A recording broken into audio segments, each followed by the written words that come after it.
How would you like to earn $10 million? Right now, that's the reward for information leading to 13 stolen masterpieces, including Vermeer's The Concert, often described as the most valuable painting ever stolen. They were taken more than 30 years ago, when two men walked into a museum and carried out the largest art heist in modern history. Thieves posing as police officers pulled off what authorities say was a very professional job. Many believe they weren't acting alone, that the job was commissioned by the Boston Mafia. Hey, how you doing? The thieves were never caught, but some of the names linked to the case didn't live long enough to tell their side of the story. And to this day, the paintings have never been recovered.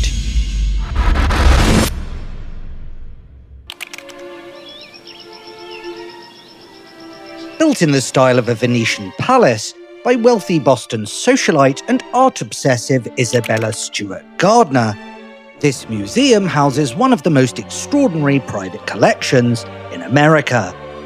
Landmark works that shaped the history of art. Pieces that rarely, if ever, come up for sale. But more than anything, this was her life's work. And when she died in 1903, Isabella Gardner left one instruction: nothing could ever be moved. Not a painting, not a stick of furniture.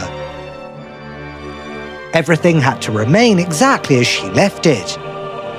Which is why empty frames have hung on the wall. Since that night in 1990, the paintings were taken.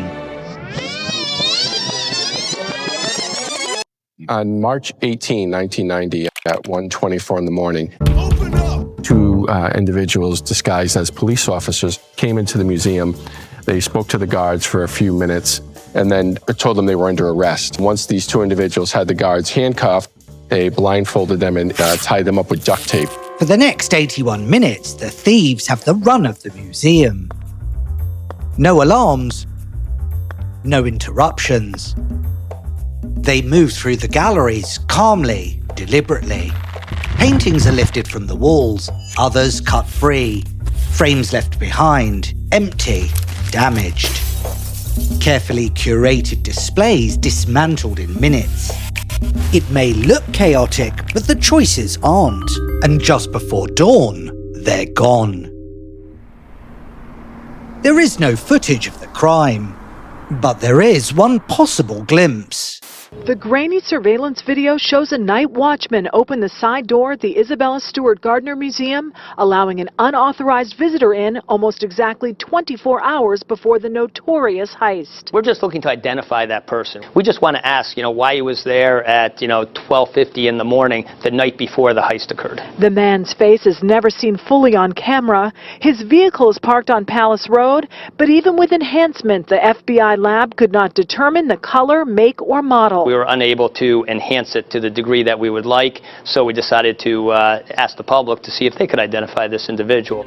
Whoever he was, he's never been identified. What is known is what was taken. 13 works in total, all irreplaceable. Painted by Johannes Vermeer in the 17th century, The Concert captures a quiet, intimate moment. 3 figures absorbed in music. Every detail deliberate. Vermeer worked with quiet precision, leaving behind fewer than 40 paintings. Rembrandt's Storm on the Sea of Galilee, his only seascape, a painting filled with chaos and movement, lost. Alongside them, drawings by Degas, small, portable, but no less significant. Taken together, this wasn't just theft. Something was taken from the world. A part of our heritage has been stolen from us. It's a barbaric act. Obviously, these are priceless works and they cannot be sold. Given that these pieces are very well known, who could possibly keep them? That's a very good question. Only probably a person who is determined to keep them private for the rest of their life. In the days that followed, the investigation widened.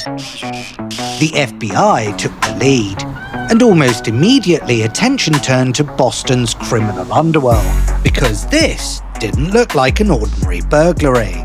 It had all the hallmarks of the mob. Organised, controlled, selective in what was taken.